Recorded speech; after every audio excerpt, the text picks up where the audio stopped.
Saudara-saudara yang terkasih, salam jumpa, salam sejahtera. Penelahan Alkitab atau Bible Study kita bertemakan pentahiran yang sempurna. Saya Pendeta Martin Lukito Sinaga, pendeta di Gereja Kristen Protestan Simalungun dan pengajar di Sekolah Tinggi Teologi Jakarta dan Sekolah Tinggi Filsafat Diyarkara akan memandu saudara untuk mendalami tema yang kedengaran baru ini unik, pentahiran yang sempurna.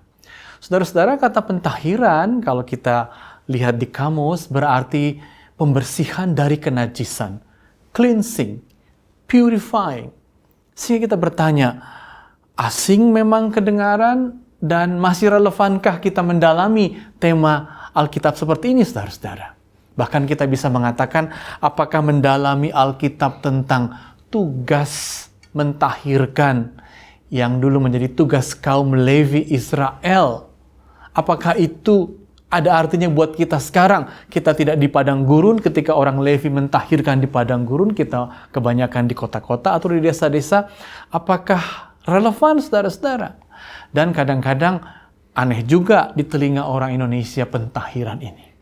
Namun saudara-saudara, kita bisa melanjutkannya dengan satu keyakinan bahwa pendalaman ini tujuannya memang bukan hendak membuat ada kelompok yang najis, ada kelompok yang kotor atau kafir, sementara ada kelompok lain yang menganggap dirinya suci dan bersih sehingga boleh atau mampu mentahirkan. Bukan itu tujuannya. Karena itu saudara-saudara, mari kita mulai mendalami bagian ini, mendalami tema ini tentunya saudara-saudara, khususnya menemukan konteksnya. Lalu dengan itu, kita akan menemukan pesannya, saudara-saudara. Dan saya yakin tema ini menarik. Karena dia datang dari Alkitab, tentu saja, tapi juga datang dari satu perjalanan bangsa. Perjalanan bangsa yang keluar dari perbudakan, menempuh eksodus, menempuh keluaran, bebas, dan di situ mereka menemukan betapa pentingnya proses yang mereka sebut proses pentahiran. Nah, saudara-saudara, kita tentu pernah mendengar bahwa bangsa itu melewati gurun, lalu ada peristiwa di Gunung Sinai. Dan apa yang terjadi di situ, saudara-saudara? Mungkin Anda tahu di situ Musa menerima loh batu, tapi intinya saudara-saudara yang terjadi adalah Musa hidup dalam perjanjian dengan Tuhan. Tuhan atau Yahweh mengikat perjanjian, melakukan atau memprakarsai satu perjanjian. Dan itu perjanjian apa, saudara-saudara? Itu perjanjian yang isinya bahwa dalam perjalanan itu Allah akan hadir berdiam bersama mereka. Nah, karena Allah ingin hadir dan berdiam, maka mesti ada satu momen, bahkan satu suasana, tempat atau tanda kediamannya. Dalam tradisi Yahudi, saudara-saudara, Allah yang berdiam disebut Shekinah. Dan tempat Allah itu berdiam disebut sebagai kemah suci, saudara-saudara. Dan begitu Allah berdiam, begitu Allah menemani, begitu Allah tinggal bersama, maka kemah itu menjadi suci, tempat itu menjadi kudus. Dalam Alkitab, saudara-saudara, dalam Keluaran 25 ayat 8, Tuhan mengatakan apa? Kamu katanya atau mereka harus membuat tempat kudus bagiku supaya aku akan diam di tengah-tengah mereka. Diam di tengah-tengah kamu. Jadi saudara-saudara, satu hal yang penting dalam perjalanan Israel dan kiranya juga dalam perjalanan kita menempuh keluaran, menempuh tantangan, kiranya Tuhan tinggal, diam bersama kita, menemani kita. Dan begitu Dia bersama-sama kita, maka kekudusan terjadi di tengah-tengah kehidupan.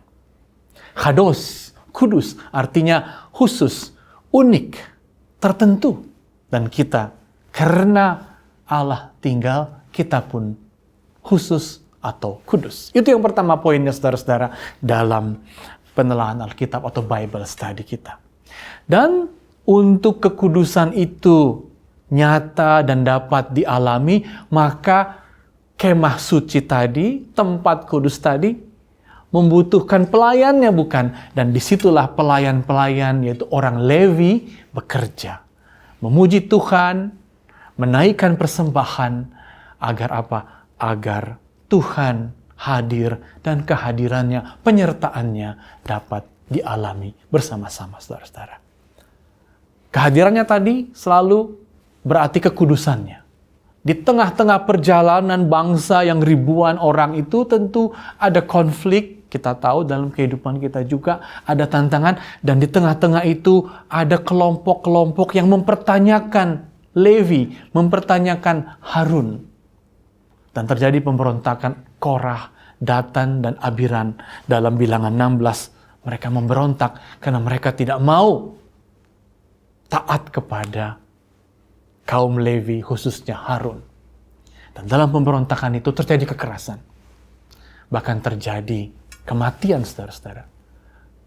Dan mayat atau kekerasan atau pemberontakan itu membuat kemah tadi najis. Membuat kemah tadi yang semula kudus menjadi kotor. Dan karena itulah, saudara-saudara, pentahiran perlu. Jadi pentahiran bukanlah tujuannya untuk mengatakan ada di kelompok sana yang kotor, ada di kelompok sana yang najis. Tidak. Pentahiran tujuannya adalah apa? Bahwa pengalaman hidup kita yang ditandai dengan konflik, benturan, bahkan kekerasan perlu dikuduskan, perlu diatasi. Dan karena itu perlu pentahiran. Jadi dengan saudara-saudara kita mendalami konteks pentahiran, relevan juga tampaknya bagi hidup kita. Hidup kita tidak bebas dari berbagai macam persoalan, karena itu ditahirkan. Karena itu perlu dikuduskan, saudara-saudara. Kali ini secara unik ada pentahiran yang sempurna, dan itu dengan mengorbankan lembu betina merah. Tentu ini juga baru di telinga kita. Mencari lembu betina merah pun mungkin sulit sekali, saudara-saudara. Tetapi dalam kisah Israel kali ini ada pentahiran yang sempurna, yaitu dengan mengorbankan lembu merah, saudara-saudara. Tujuannya jelas, korban diberikan agar kenajisan tadi bisa dibersihkan dan diatasi. Saudara-saudara, ada salah mengerti tentang korban. Seolah-olah kalau korban diberi, kita tidak perlu melakukan apapun, yang penting sudah memberi korban. Tapi justru dalam korban sebenarnya, apa yang kita beri sesungguhnya bagian dari diri kita juga. Tidak mudah mencari lembu merah. Sehingga orang atau siapapun yang berkorban adalah hasil jerihnya juga. Dan hasil jerihnya itu diberikan, tujuannya apa? Agar dekat dengan Tuhan, agar terjadi kekudusan, agar terjadi pentahiran, saudara-saudara.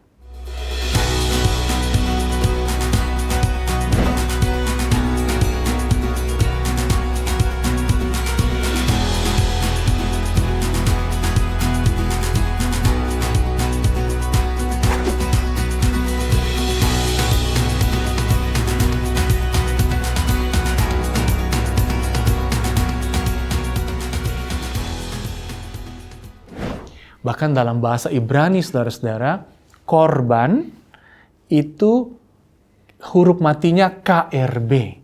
Dan bahasa Ibrani tertulis selalu dengan huruf mati. Huruf hidupnya sering tidak ditulis.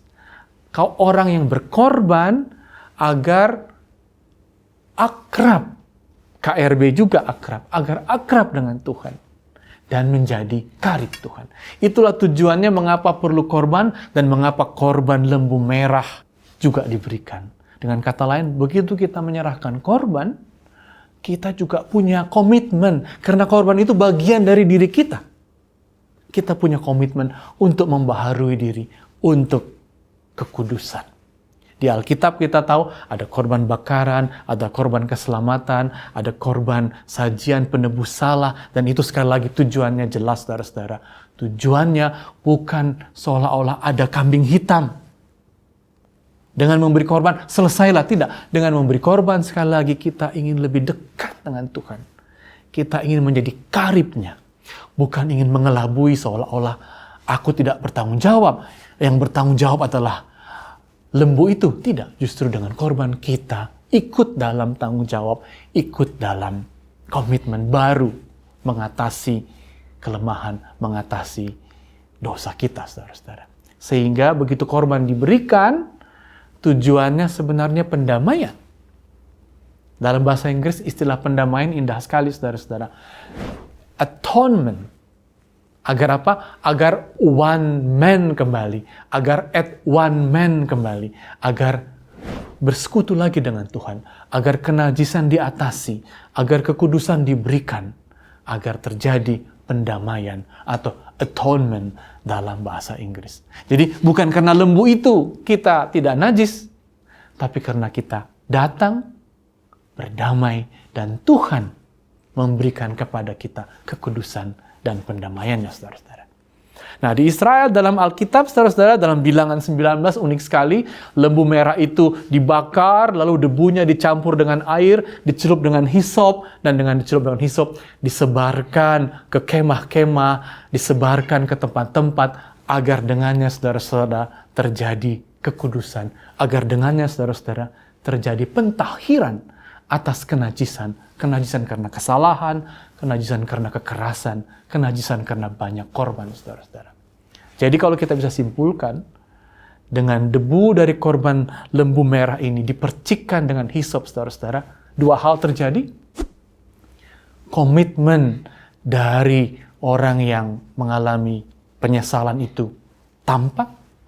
Dan yang kedua, kekudusan dari Tuhan diberikan kepada kita.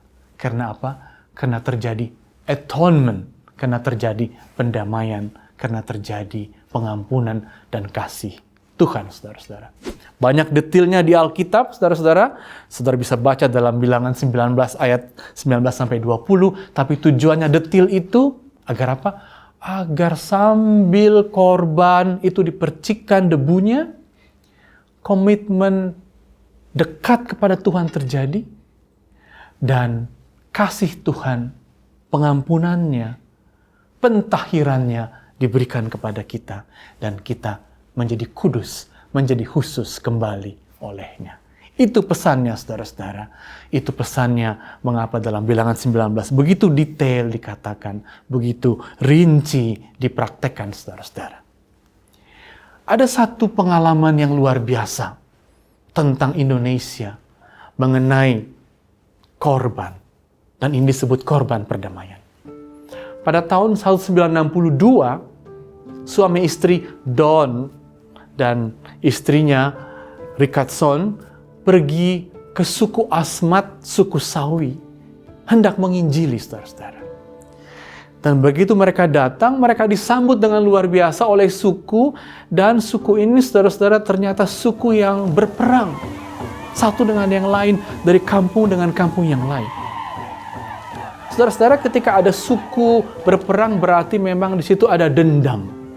Dendam untuk membalas. Dan ketika Don mulai mengabarkan Injil, yang mengagetkan, saudara-saudara, mereka suka dengan tokoh Yudas Iskariot. Mengapa? Karena Yudas Iskariot bisa melakukan kekerasan dan orangnya licik. Bagi mereka, tokoh yang licik adalah tokoh yang paling penting. Karena mereka, suku-suku perang ini membutuhkan kelicikan untuk memenangkan perang, bukan? Don Richardson mulai putus asa. Dia mengira, saya tidak mampu di tengah-tengah suku yang selalu berkelahi. Akhirnya dalam peperangan itu, saudara-saudara, dia datang ke tengah-tengahnya dan dia mengatakan, saya akan meninggalkan kalian karena kalian hanya bisa berperang. Namun saudara-saudara, suku Sawi ini merasa bahwa Don Richardson ini sungguh penting ada di tengah-tengah mereka. Sehingga mereka mengatakan, Pak Don, janganlah tinggalkan kami. Mereka berharap Pak Don bisa membawa banyak hal kepada mereka. Tapi mereka juga berharap Pak Don membawa senjata agar mereka bisa menang dalam pertempuran. Sehingga Pak Don mengatakan, sudah, saya tidak mau lagi. Lalu tiba-tiba seorang kepala suku mengatakan begini, kami berjanji akan berhenti berperang asal Pak Don tinggal bersama-sama dengan kami.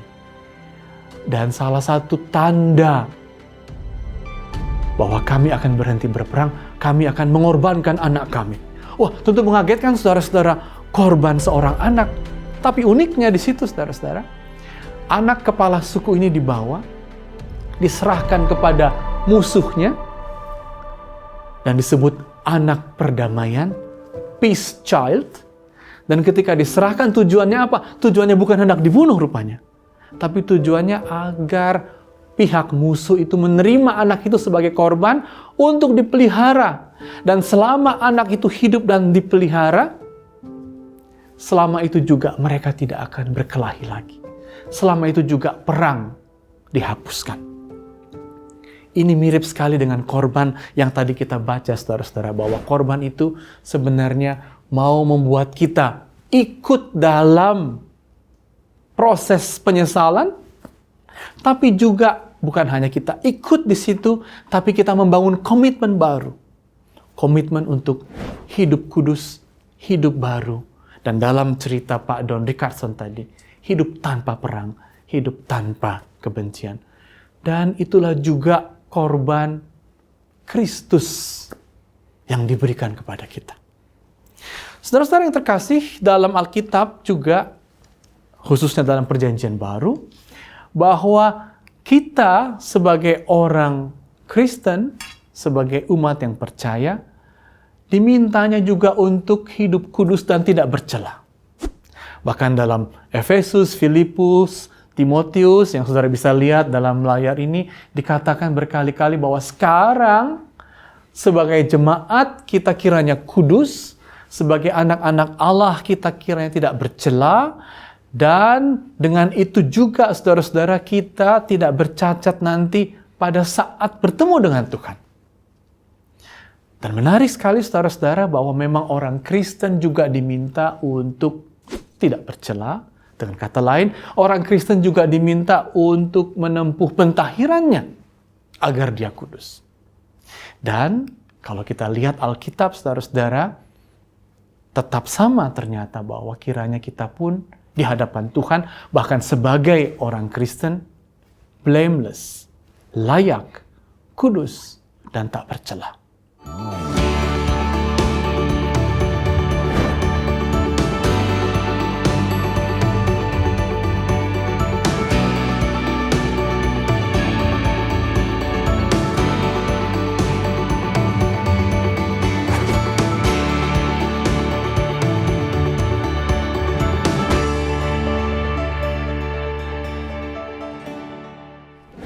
Apakah kita perlu seperti orang Israel membawa lembu merah juga? Apakah kita perlu? Tetap kita perlu menunjukkan bahwa kita punya pengorbanan. Itu tetap perlu. Saudara-saudara, dalam hidup kita kan hari-hari ini, dalam banyak suasana, banyak hal yang kita korbankan, bukan? Banyak hal yang dulu kita kira kita bisa ambil, peroleh. Sekarang kita harus lepas, kita harus biarkan. Suasana pandemi global ini juga di Indonesia membuat kita bahkan sering harus melepas apa yang kita inginkan. Atau berbagi kepada orang lain yang membutuhkan. Kiranya itu juga satu cara kita berkorban. Satu cara kita untuk memberi, untuk melepas apa yang dulu kita kira kita dapat miliki, kita dapat ambil, tapi sekarang saya berikan, saya bagikan. Agar apa? Agar saudara-saudara saya, tetangga-tetangga saya bisa hidup. Tapi saudara-saudara, bagi kita, karena itu juga seperti korban, itu juga berarti apa? Kita komitmen. Tapi juga itu berarti apa? Kiranya kita semakin dekat dengan Tuhan, dan kiranya apa? Kiranya saudara-saudara, seperti kata Yesus, dengan itulah kita juga ingin menerima kesempurnaan kasih Tuhan itu. Karena kita menunjukkan komitmen kita, karena kita dekat dengan Tuhan, dengan berkorban tadi saudara-saudara. Dan dengan itu kiranya juga kasih dan kesempurnaannya semakin dekat dengan kita. Tentu saudara-saudara, dalam hidup ini kita punya kesalahan, punya kelemahan. Bahkan mungkin banyak juga ketegangan di rumah, di pekerjaan, karena situasi ini. Bisakah kita sempurna untuk itu, saudara-saudara? Seperti apa yang Tuhan minta kepada kita, kita diminta memang memberi korban dalam pengertian melepas, membagikan. Apa yang dulu kita kira kita bisa kumpulkan, tapi juga itu memang belum membuat kita otomatis tahir, saudara-saudara. Karena itu kita pun perlu datang kepada Tuhan, dan sebagaimana kita dalam ibadah, sebagaimana kita dalam doa, kita juga bermohon berkat, dan dengan berkat itu, saudara-saudara, maka Allah tadi menyinarkan wajahnya kepada kita. Jadi, korban yang telah kita beri dalam hidup kita sehari-hari, yang sederhana, yang sedikit, mungkin tidak dalam bentuk lembu tadi, oleh sinar wajah Allah yang diberikan kepadanya, Allah menyinarkan wajahnya, Allah menghadapkan wajahnya kepada kita, dan dengan wajah dan sinar Allah itu, saudara-saudara, kita, Anda dan saya, menjadi tahir, menjadi kudus, menjadi layak, tak bercela di hadapannya. Itu untuk keadaan kita saat ini. Dengan kata lain, betapa relevannya memang pergumulan rohani bangsa Israel dengan korban yang mereka berikan. Oh, keadaan kita juga mirip. Kita juga memberi korban dalam keadaan kita. Tapi ingat, itu menjadikan kita tahir karena Allah memberkati kita, menyinari kita dengan wajahnya. Bahkan, saudara-saudara, yang jauh lebih penting, kita punya kelemahan. Dan Kristus bahkan mengorbankan dirinya. Kristus bahkan dalam salib menjadi pendamai antara kita dan Allah. Apa yang kita tidak bisa tanggung, ditanggung oleh Kristus.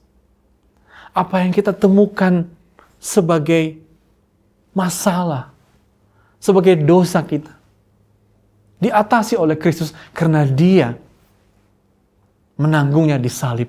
Tapi bukan berarti Kristus menjadi kambing hitam. Tidak. Kita pun ikut dalam pendamaian itu dengan menunjukkan sikap hidup yang baru. Dan saudara-saudara, karena Yesus datang untuk mendamaikan kita dengan Allah, maka sekarang Allah kita namai Bapa. Kita mengikuti Kristus yang menamai Allah itu sebagai Bapanya, dan kita pun sekarang, saudara-saudara, bisa memanggilnya Bapa, bukan hanya karena Bapa memahami kita, bukan hanya karena Bapa mengaruniakan kasih-Nya kepada kita, tapi juga Bapa yang tadi dalam Kristus membuat kita tahir, saudara-saudara, selanjutnya meminta kita untuk berbuah. Pentahiran, pengudusan orang Kristen, saudara-saudara, atau siapapun yang datang kepadanya, pertama-tama memang kita diminta untuk berkomitmen membaharui diri kita. Seperti korban yang kita berikan berarti apa? Kita dekat, kita karib dengan Tuhan, ya. Tapi yang juga penting, setelah kita punya komitmen, dan setelah kita disinarinya dengan wajahnya, dan setelah kita ditanggung olehnya, kelemahan kita ditanggung di salib, tapi juga yang tidak kalah penting, tanda bahwa kita tahir, tanda bahwa kita dikasihinya, tanda bahwa kita telah didamaikannya, ialah kita, seperti kata Kolose, saya bacakan saudara-saudara, ayat 10, sehingga hidupmu layak. Kenapa kita layak? Karena kita tahir. Kenapa kita tahir? Karena kita diterimanya, karena kita disinarinya, karena kita telah ditebus dalam salib Kristus, makanya kita layak. Tapi hidup kita yang layak ini berkenan, tapi kamu memberi buah, katanya. Buah dalam segala pekerjaan yang baik. Dan pada ayat 9 dari Kolose 1, saudara-saudara, dikatakan, karena itu kamu jangan berhenti berdoa, kamu jangan berhenti menerima hikmat dan pengertian dan kepintaran, dan kamu jangan berhenti bekerja. Dengan kata lain, saudara-saudara, pentahiran yang kita alami membuat kita berbuah. Dan buah itu, saudara-saudara, adalah bukti kita tahir, dan cara kita berbuah dalam Kolose 1 ayat 9 sampai 10 dikatakan, Kiranya kamu jangan berhenti berdoa ya, tapi juga jangan berhenti meminta hikmat dan pengertian, dan jangan berhenti bekerja. Dan dengan itulah saudara-saudara, kita bisa berbuah. Dengan itulah pentahiran relevan, pentahiran sempurna karena kasih-Nya datang sempurna, menyinari kita, menebus kita, tapi juga karena kasih-Nya memberi kita karunia untuk berbuah bagi hidup kita dan bagi sesama. Kiranya saudara-saudara, Bible Study ini membuat saudara-saudara dekat pada Alkitab, tapi juga tahu betapa membaca Alkitab dan melakukannya sungguh memberkati. Amin.